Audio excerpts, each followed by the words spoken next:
بسم اللہ الرحمن الرحیم۔ ساتھ والے گاؤں سے میرے لیے ایک رشتہ آیا۔ لڑکے کی شہر میں نوکری تھی۔ وہ بہت ہی شریف اور خوبصورت لڑکا تھا۔ میری مامی کو یہ رشتہ پسند آیا اور انہوں نے فوراً ہاں کر دی۔ مامی پہلے ہی مجھ سے جان چھڑوانا چاہتی تھی کیونکہ میرے والدین حیات نہیں تھے۔ میں بچپن سے ان کے گھر میں پل رہی تھی اور ان پر بوجھ تھی۔ رشتہ اچھا تھا، جلدی شادی ہو گئی۔ شادی سے پہلے صرف ایک بار میں نے اپنے ہونے والے شوہر کو دیکھا تھا۔ وہ مجھے بہت پسند آئے تھے اور میں اللہ کا شکر ادا کر رہی تھی کہ مجھے اتنا اچھا شوہر مل رہا تھا، لیکن مجھے معلوم نہیں تھا کہ میری زندگی کا تاریک دور شروع ہونے والا ہے۔ شادی کی پہلی رات ہی نکاح کے بعد میری ساس مجھے شوہر کے کمرے میں لے کے گئی۔ کہنے لگی، سائرہ، اس گھر کو آج سے اپنا گھر سمجھو، تم میری بیٹی ہو، بہو نہیں، اور مجھے بھی اپنی ماں سمجھنا، ساس نہیں۔ میری ساس نے کمرے میں بٹھاتے ہوئے مجھے کہا تو میں خوشی سے سرشار ہو گئی۔ میں حیران تھی کہ مجھے اتنی اچھی ساس ملی تھی۔ میں کافی دیر تک اپنے شوہر کا انتظار کرتی رہی مگر وہ نہ آئے۔ رات کا 1 بج گیا۔ میں بہت پریشان ہو رہی تھی، میری سمجھ میں نہیں آ رہا تھا کہ کیا کروں۔ پھر اچانک سے دروازہ کھلا اور میرا عزیز شوہر اندر داخل ہوا۔ میں اس انتظار میں تھی کہ وہ میرا گھونگھٹ اٹھائیں گے، لیکن ایسا کچھ نہ ہوا۔ وہ کہنے لگے، تم دنیا کی بدصورت لڑکی ہو، میں تمہیں دیکھنا نہیں چاہتا۔ اچانک ان کی آواز میری سماعتوں سے ٹکرائی تو میں جیسے نہ زندوں میں تھی نہ مردوں میں۔ میرے شوہر نے مجھ سے ایسی بات بولی تھی جس کی مجھے توقع نہیں تھی، کیونکہ میں تو اپنے گاؤں کی سب سے حسین لڑکی تھی۔ انہوں نے مجھے دیکھے بغیر ہی بدصورتی کا فتویٰ لگا دیا تھا۔ میں اس بات پر بہت حیران تھی۔ مجھے لگا شاید انہوں نے مجھے نہیں دیکھا ہے اور کسی نے ان سے غلط بیانی کی ہے کہ میں بدصورت ہوں۔ یہی سوچ کر میں نے گھونگھٹ پلٹنا چاہا، لیکن انہوں نے اپنے ہاتھ سے میرا ہاتھ روک کر مجھے ایسا کرنے سے منع کیا اور کہا کہ میں نے کہا نا، تم سب سے بدصورت لڑکی ہو، مجھے اپنی شکل نہیں دکھانا۔ انہوں نے ایک بار پھر سختی سے کہا تو میرا دل ڈوب گیا۔ میرے ارمانوں کا محل زمین بوس ہو گیا۔ عزیز اسی وقت اٹھ کر وہاں سے چلے گئے۔ میں سارے دن کی تھکی ہوئی تھی، اس لیے میں بھی سو گئی۔ صبح کی اذان پر میری آنکھ کھلی تو میں نے اٹھ کر نماز ادا کی۔ مجھے لگا کہ وہ گھر کے کسی دوسرے کمرے میں جا کر سو گئے ہوں گے۔ میں شرمندگی کے مارے کمرے سے نکل نہیں رہی تھی کہ میری ساس کیا سوچے گی کہ میرا شوہر شادی کی پہلی رات ہی دوسرے کمرے میں جا کے سو گیا۔ تھوڑی دیر بعد میری ساس بھی جاگ گئی۔ انہوں نے دروازہ کھٹکھٹایا۔ دستک کی آواز پر میں پریشان ہو گئی کہ اپنی ساس کو کیا جواب دوں گی۔ میری ساس اندر آئی تو کہنے لگی، سائرہ بیٹا، عزیز کہاں ہے؟ میں تم لوگوں کے لیے چائے ناشتہ لائی ہوں۔ ساس کے ہاتھ میں پراٹھوں سے بھری ہوئی ایک ٹرے تھی۔ میرے سامنے رکھتے ہوئے انہوں نے عزیز کے متعلق سوال کیا تو میں نے نظریں جھکا لیں۔ مجھے بہت زیادہ رونا آ رہا تھا۔ میری ساس کہنے لگی، اس طرح سے کیوں رو رہی ہو؟ وہ میرے قریب آ کے بیٹھ گئی اور مجھے دلاسا دیتے ہوئے بولی۔ میں نے بڑی مشکل سے آنسوؤں کو ضبط کرتے ہوئے بولنا شروع کیا، چاچی، وہ کل آئے اور مجھ سے کہنے لگے کہ میں بہت بدصورت لڑکی ہوں، آج کے بعد انہیں اپنی شکل نہ دکھاؤں۔ ایسا کہنے کے بعد وہ رات کو چلے گئے اور پھر نہیں آئے۔ میں نے اپنی ساس کو سب کچھ سچ سچ بتا دیا کیونکہ جھوٹ بولنا مجھے نہیں آتا تھا۔ ایسا کیسے ہو سکتا ہے؟ وہ تمہیں بدصورت کیسے کہہ سکتا ہے؟ تم تو اتنی پیاری ہو، اتنی حسین ہو، کیا اس نے تمہیں دیکھا نہیں؟ میری ساس نے پریشانی سے پوچھا تو میں نے کہا، نہیں چاچی، انہوں نے میری صورت دیکھنا گوارا نہیں کی، میرا گھونگھٹ تک نہیں پلٹا، اور جب میں نے پلٹنا چاہا تو انہوں نے مجھے روک دیا اور کہا کہ میں کبھی اپنی شکل انہیں نہ دکھاؤں۔ میں نے اپنے آنسو اپنے دوپٹے کے پلو سے پونچھتے ہوئے اپنی ساس کو بتایا تو وہ سوچ میں پڑ گئی۔ چاچی، کیا وہ اس شادی سے خوش نہیں تھے؟ آپ لوگوں نے ان کے ساتھ زبردستی کی تھی؟ میں نے اپنی ساس سے سوال کیا تو تھوڑی دیر وہ خاموش رہی، پھر بولی، وہ کسی اور کو پسند کرتا تھا، جس لڑکی سے محبت کرتا تھا اس کا کردار اچھا نہیں تھا۔ میں اسے بہو کے طور پر تسلیم نہیں کر پا رہی تھی، اس لیے میں نے تمہارا انتخاب کیا۔ مجھے لگا تم بہت خوبصورت ہو، اس کا دل جیت لو گی اگر اس نے تمہارا چہرہ دیکھا ہی نہیں۔ مجھے یقین ہے اگر وہ دیکھ لے گا تو اس لڑکی کو بھول جائے گا۔ تم سچ سنور کر رہا کرو، وہ ضرور گھر آئے گا۔ جب تمہیں دیکھے گا تو اس کا دل بدل جائے گا۔ میری ساس نے کہا تو میں حیران ہوگی، کیا مطلب ہے چاچی؟ کیا وہ رات کو گھر پر نہیں تھے؟ میں تو سمجھ رہی تھی کہ وہ دوسرے کمرے میں سو گئے ہوں گے۔ چاچی کہنے لگی گھر میں صرف 2 ہی کمرے ہیں، ایک تمہارا اور عزیز کا اور ایک میرا اور تمہارے چچا کا، وہ گھر میں کہیں نہیں ہے۔ مجھے لگا تمہارے کمرے میں ہوگا، میری ساس نے بتایا تو مجھے بہت افسوس ہوا۔ میں سوچنے لگی کہیں انہوں نے اس دوسری لڑکی سے خفیہ نکاح تو نہیں کر رکھا۔ میں نے اپنی ساس سے پوچھا تو وہ کہنے لگی مجھے اس بارے میں کچھ بھی معلوم نہیں، وہ گھر آئے گا تو میں اسے سمجھاؤں گی، تم پریشان نہ ہو۔ میری ساس نے میری ڈھارس بندھائی اور کمرے سے چلی گئی۔ میں سارا دن ان کا انتظار کرتی رہی لیکن وہ نہیں آئے، یہاں تک کہ شام ہو گئی۔ اسی دوران گاؤں کی عورتیں باری باری آتی رہیں مجھے دیکھنے کے لیے، وہ میری تعریفوں میں زمین و آسمان ایک کر رہی تھیں۔ لیکن کیا فائدہ ایسے حسن کا جس کو میرے شوہر نے نظر بھر کر دیکھنا بھی گوارا نہ کیا تھا۔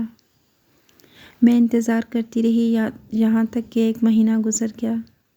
میں بہت پریشان تھی، واپس بھی نہیں جا سکتی تھی۔ پہلے ہی میری مامی مجھے برداشت نہیں کرتی تھی اور اب شادی کے بعد تو بالکل بھی برداشت نہیں کرنے والی تھی۔ پھر اچانک سے میں نے اپنے گھر میں تبدیلیاں دیکھیں۔ میرے ساس اور سسر جو اب تک شاید میری وجہ سے چپ تھے، اب ان کی برداشت کی حد ختم ہو گئی تھی اور ان کے گھر میں جھگڑے شروع ہو گئے تھے۔ میں حیران تھی کہ میری اتنی اچھی اور سلجھی ہوئی ساس میرے سسر سے اس طرح لڑائی کیوں کرتی ہے۔ میں نے محسوس کیا تھا کہ میرے سسر اچھے انسان ہیں، خاموشی رہتے ہیں، لیکن پھر میری ساس کا عجیب ہی روپ مجھے دیکھنے کو ملا۔ پہلے تو ان کے کمرے سے آہستہ آہستہ جھگڑے کی آواز آتی تھی، اب کمرے سے باہر بھی ان کے جھگڑے شروع ہو گئے۔ میری ساس اتنا جھگڑا کرتی کہ سسر کی برداشت کی حد ختم ہو جاتی اور وہ گھر چھوڑ کے چلے جاتے، کئی گھنٹوں تک گھر واپس نہ آتے۔ میری ساس سے کہتے تمہاری وجہ سے میرا بیٹا گھر چھوڑ کر گیا ہے، اگر تم اس کی شادی اس کی مرضی سے کر دیتی تو یہ دن دیکھنا نہ پڑتا۔ میں نے اپنے سسر کی یہ بات سنی تو میں بہت شرمندہ ہوئی، یعنی سارے فساد کی جڑ میں تھی۔ میرے شوہر مجھے پسند نہیں کرتے تھے، اسی وجہ سے وہ یہ گھر چھوڑ کر چلے گئے۔ یہ بات میرے دل کو لگی تھی، میرا دل اپنے سسر کی طرف سے برا ہونے لگا۔ وہ مجھے شکوہ کناں نظروں سے دیکھتے تھے تو مجھے بہت دکھ ہوتا تھا۔ میں تو ان کی خدمت کرنے کی کوشش کرتی تھی لیکن وہ مجھ سے بدظن ہو چکے تھے۔ میری ساس کہنے لگی اپنے سسر کی باتوں کا برا نہ منانا، وہ ایسے ہی سب کا دل دکھاتے ہیں، دیکھو بلا وجہ مجھ پہ طنز کے تیر چلاتے ہیں، اب ان تیروں کا رخ تمہاری طرف ہو گیا ہے، اگر تمہیں کچھ کہیں تو سیدھا جواب دے دینا، چپ نہیں رہنا۔ جو لوگ ظلم سہتے ہیں نا، زمانہ ان پر مزید ظلم کرتا ہے۔ اگر آج تم نے اپنے سسر کی باتیں برداشت کی تو وہ ساری زندگی تمہیں اسی طرح سے تانے مارتے رہیں گے۔ میری ساس نے مجھے کہا تو مجھے ان کی یہ بات بہت عجیب لگی۔ بجائے اس کے کہ وہ مجھے چپ رہنے کا کہتی، وہ مجھے غلط سبق پڑھا رہی تھی، لیکن میں تو ایسی نہیں تھی کہ کسی بزرگ کو ان کے منہ پر جواب دوں، اس لیے میں خاموش رہی۔ میری ساس مجھے اشتعال دلاتی رہی کہ میں اپنے سسر کے ساتھ بدتمیزی سے پیش آؤں، لیکن میرا دل نہ مانا۔ جب میں اپنی ساس کی امیدوں پر پورا نہیں اتری اور اپنے سسر سے جھگڑا نہیں کیا تو پھر میں نے اپنی ساس کے رویے میں ایک عجیب قسم کا بدلاؤ دیکھا۔ وہ بات بات پر مجھ پہ غصہ ہونے لگی، میرے کاموں میں بلا وجہ نقص نکالنے لگی، میری ساس کی شیریں زبان کڑوی ہوتی چلی گئی۔ میں پہلے ہی اپنے شوہر کی غیر موجودگی سے بہت دکھی اور پریشان تھی، اوپر سے گھر کا ماحول میرے لیے مزید پریشانی کا باعث بنا۔ میرے شوہر کو گئے ہوئے 6 ماہ گزر چکے تھے۔ گاؤں والوں کی نظروں اور ان کے سوالات نے میری زندگی اجیرن کر دی تھی۔ میں اپنی ساس کے رویے، گھر کے ماحول اور گاؤں والوں کے سوالوں سے دور بھاگ کر واپس اپنی مامی کے گھر آئی۔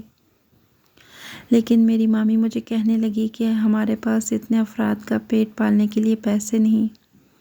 تمہارا شوہر تمہیں چھوڑ کے چلا گیا تو ہمارا کیا قصور؟ میرے چھوٹے چھوٹے بچے ہیں، تمہارا سسرال جیسا بھی ہے تمہیں وہاں ہی رہنا ہے، ہمارے گھر میں تمہارے لیے کوئی جگہ نہیں۔ مامی نے تمام لحاظ بالائے طاق رکھتے ہوئے مجھ سے کہا تو میں اگلے دن واپس چلی آئی۔ میری ایک امید تھی جو ٹوٹ گئی تھی، مامی نے گھر سے نکال دیا نا۔ میری ساس نے مجھے واپس آتا دیکھ کر تنزیہ کہا تو میرا دل بہت ٹوٹا۔ میں اپنے کمرے میں چلی گئی اور پھوٹ پھوٹ کر رونے لگی۔ چاچی آپ عزیز سے رابطہ کریں، ان کا فون نمبر مجھے دے دیں، میں ان سے خود بات کرتی ہوں۔ مجبور ہو کر میں نے اپنی ساس کی منتیں کرنا شروع کر دی۔ وہ کہنے لگی تم نے میری کون سی بات مانی جو میں تمہاری بات مانوں؟ یہ کہہ کر وہ چلی گئی۔ ان کا اشارہ یقیناً میرے سسر کی طرف تھا۔ وہ چاہتی تھی کہ میں اپنے سسر سے لڑائی جھگڑا کروں تاکہ ان کی زندگی اور بھی اجیرن ہو جائے، لیکن میری فطرت میں یہ سب نہیں تھا۔ میں نے آج تک کسی کے ساتھ برا نہیں کیا تھا، لیکن عجیب بات یہ تھی کہ میرے ساتھ برا ہوتا چلا آ رہا تھا، مگر میں خدا کے در سے مایوس نہیں تھی۔ دیکھتے ہی دیکھتے 2 سال گزر گئے۔ پھر ایک دن میری ساس مر گئی۔ ان کی موت کا مجھے بہت دکھ ہوا۔ انہوں نے میرے ساتھ اچھا نہیں کیا تھا، لیکن میرا دل نرم تھا۔ میں ان کے لیے دعائے مغفرت کرنے لگی۔ ان کی میت پڑی ہوئی تھی کہ اچانک میں نے دیکھا عزیز روتے ہوئے اندر داخل ہوا۔ عزیز کو ان کی ماں کے مرنے کی خبر پہنچ چکی تھی۔ وہ دوڑے چلے آئے اور زاروں کی طرح رو رہے تھے۔ انہیں دیکھ کر میرا دل زور زور سے دھڑکنے لگا۔ وہ خدا خدا کر کے واپس آئے تھے، لیکن ایسے موقع پر کہ میں ان سے بات نہیں کر سکتی تھی۔ وہ بہت دکھی تھے اپنی ماں کی موت کو لے کر۔ کچھ دن انہوں نے یوں ہی سوگ میں گزار دیے۔ فوتگی کی وجہ سے جو مہمان آئے ہوئے تھے وہ سب چلے گئے، گھر خالی ہو گیا، تو مجھے ان سے بات کرنے کا موقع ملا، لیکن میں ہمت نہیں کر پا رہی تھی۔ وہ سارا دن گھر سے باہر رہے، رات کو گھر آئے تو مجھے پکارا تو میری حیرت کی انتہا نہ رہی۔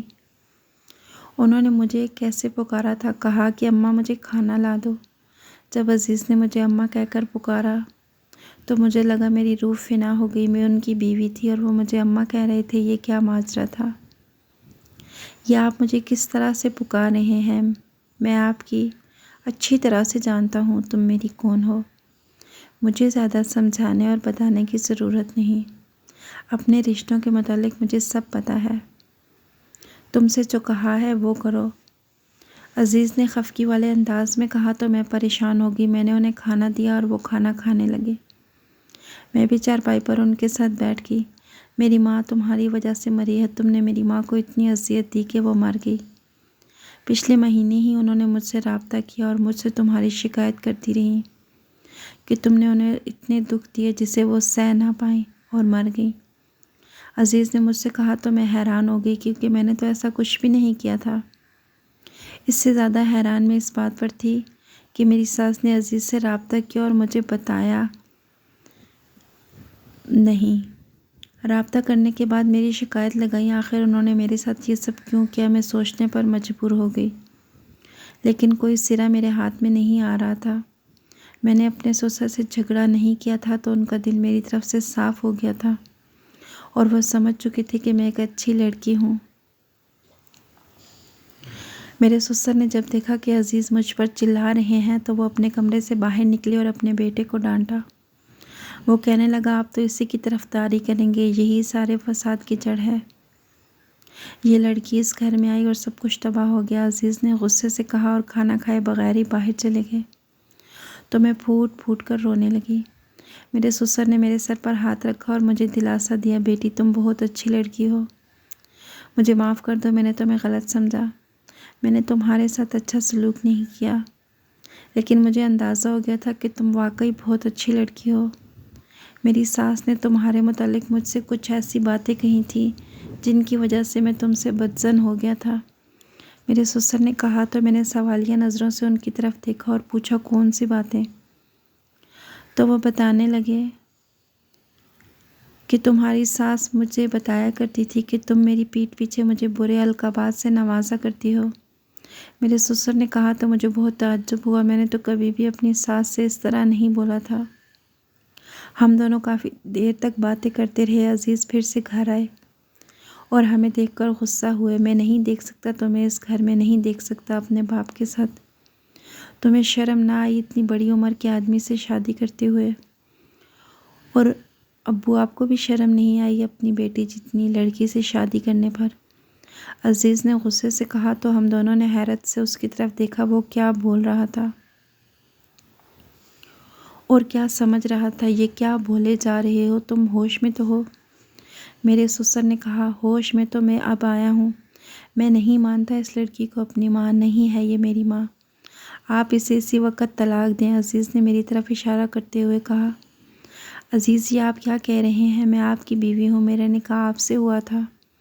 مجھے طلاق دینے یا نہ دینے کا حق صرف آپ کو ہے۔ یہ میرے سسر نہیں بلکہ باپ ہیں، میں نے اپنے باپ کی جگہ سمجھتی ہوں، اور آپ ہم دونوں باپ بیٹی کے متعلق اس طرح سے باتیں کر رہے ہیں۔ افسوس آپ کی سوچ پر۔ میرا ضبط جواب دے گیا تھا۔ میں نے غصے سے کہا۔ میری بات سن کر عزیز نے مجھے پھٹی پھٹی آنکھوں سے دیکھا، جیسے وہ حیرت کے سمندر میں غوطہ زن ہو گئے ہوں اور انہیں کچھ سمجھ نہ آ رہا ہو۔ لیکن اماں نے تو کہا تھا کہ ابا نے دوسری شادی کر لی ہے ایک لڑکی سے، اور وہ مجھے اس لڑکی کی تصویریں بھی بھیجتی رہیں کہ یہ تمہاری نئی ماں۔ عزیز نے کہا تو ان کی بات سن کر مجھے یقین نہیں آیا کہ میری ساس ایسا کیسے کر سکتی ہے۔ آپ جھوٹ بول رہے ہیں، آپ مجھ سے نفرت کرتے ہیں، کسی اور لڑکی سے شادی کرنا چاہتے تھے، اسی لیے اس طرح کی باتیں کر رہے ہیں۔ میں نے غصے سے کہا تو انہوں نے اپنا موبائل اٹھا کر مجھے دکھایا، جس میں میری ساس کے پیغامات تھے، اور میری تصویریں بھیج کر میری ساس نے یہی کہا تھا کہ یہ تمہاری نئی اماں ہے بیٹا، یہ سائرہ ہے۔ میرے سسر نے کہا کہ یہ تمہاری بیوی ہے جسے تم چھوڑ کر چلے گئے تھے، اس کا چہرہ بھی دیکھنا گوارا نہ کیا۔ میں نے بھی غلط فہمی میں اس بیچاری کے ساتھ بہت برا سلوک کیا، لیکن مجھے وقت کے ساتھ اندازہ ہو گیا کہ یہ بچی بہت ہی نیک ہے جو بڑوں کے ساتھ بدتمیزی نہیں کرتی۔ یہ اس کی نیکی ہے کہ 2 سال اس نے تمہاری چوکھٹ پر تمہارا انتظار کرتے ہوئے گزار دیے۔ تمہیں اس کی قربانی کی قدر کرنی چاہیے، ورنہ اس کی جگہ کوئی اور لڑکی ہوتی تو کب کا گھر چھوڑ کر جا چکی ہوتی، اور تم سے طلاق لے کر یا عدالت کے ذریعے خلا لے کر کسی اور سے شادی کر لی ہوتی۔ لیکن اس بچی نے تو ہمارا دل جیت لیا، بغیر کسی لالچ کے اس نے ہماری خدمت کی۔ میرے سسر نے میری طرفداری کرتے ہوئے کہا، لیکن اماں نے تو مجھے اس کی تصویر بھیجی تھی کہ یہ آپ کی بیوی ہے۔ عزیز نے کہا، جسے تم نے اپنی ماں سمجھ کر اس کے اشاروں پر ناچتے رہے، وہ تمہاری سگی ماں نہیں تھی، سوتیلی ماں تھی، اور تمہاری سگی ماں سے بہت نفرت کرتی تھی۔ اس نے تمہیں برباد کرنے کے لیے یہ سب کچھ کیا۔ وہ تمہیں ہمیشہ سے برباد کرنا چاہتی تھی، اور اس نے تمہیں برباد کر دیا۔ میرے سسر نے کہا تو میرے شوہر کی آنکھیں کھل گئیں۔ وہ کہنے لگے کہ اماں نے مجھ سے کہا تھا کہ یہ ایک بد کردار لڑکی ہے، اس کی شکل کبھی نہ دیکھنا اور گھر چھوڑ کر چلے جاؤ۔ میں ان کے کہنے پر گھر چھوڑ کر گیا تھا۔ عزیز کہتے ہوئے چارپائی پر گرنے کے انداز میں بیٹھ گئے۔ ان پر ساری حقیقت آشکار ہو چکی تھی۔ میں سمجھ گیا کہ یہ میری ساری ساس کی منصوبہ بندی تھی۔ میرے سسر نے بتایا کہ وہ کسی اور سے شادی کرنا چاہتی تھی، لیکن زبردستی ان کے والدین نے ان کی شادی میرے سسر سے کروا دی، جو عمر میں ان سے کافی بڑے تھے۔ اس سے یہ بات برداشت نہ ہوئی اور وہ ہر وقت لڑائی جھگڑا کرتی رہتی۔ جب اسے پتہ چلا کہ وہ بانجھ ہے، ماں نہیں بن سکتی، تو اس نے عزیز کو پالا، لیکن اس کی نفرت کبھی ختم نہ ہوئی۔ عزیز کو ساری سچائی معلوم ہو گئی تو انہوں نے مجھ سے معافی مانگی۔ وہ اپنے کیے پر پچھتا رہے تھے۔ ہم تینوں نے مل کر اپنی ساس کو معاف کر دیا، کیونکہ وہ اب اس دنیا میں نہیں تھی، اور ان کی مغفرت کے لیے دعا کی۔ کچھ لوگ ایسے ہوتے ہیں جنہیں زندگی میں خوشی نہیں ملتی تو دوسروں کو بھی خوش نہیں دیکھنا چاہتے، لیکن کچھ لوگ ایسے بھی ہوتے ہیں جو دوسروں کا جینا عذاب بنا دیتے ہیں۔ میری ساس بھی ایسے ہی تھی، ہم سب نے انہیں معاف کر دیا۔ آج ہم تینوں ایک ہی گھر میں خوشگوار زندگی گزار رہے ہیں۔ عزیز مجھ سے بہت محبت کرتے ہیں، ہمارے 2 جڑواں بیٹے بھی ہو گئے۔ میں نے 2 سال بہت تکلیف میں گزارے، لیکن آج میں اپنے گھر میں خوش ہوں، اور اللہ کا شکر ادا کرتی ہوں کہ اللہ نے مجھے میرے صبر کا اجر دیا۔ میں نے صبر کیا اور میرے اللہ نے مجھے اس کا پھل دیا۔ آپ کو ویڈیو پسند آئی ہو تو لائک کیجیے گا۔ مزید ایسی اچھی ویڈیوز دیکھنے کے لیے ہمارے چینل کو سبسکرائب کیجیے گا۔ اگلی ویڈیو تک کے لیے اللہ حافظ۔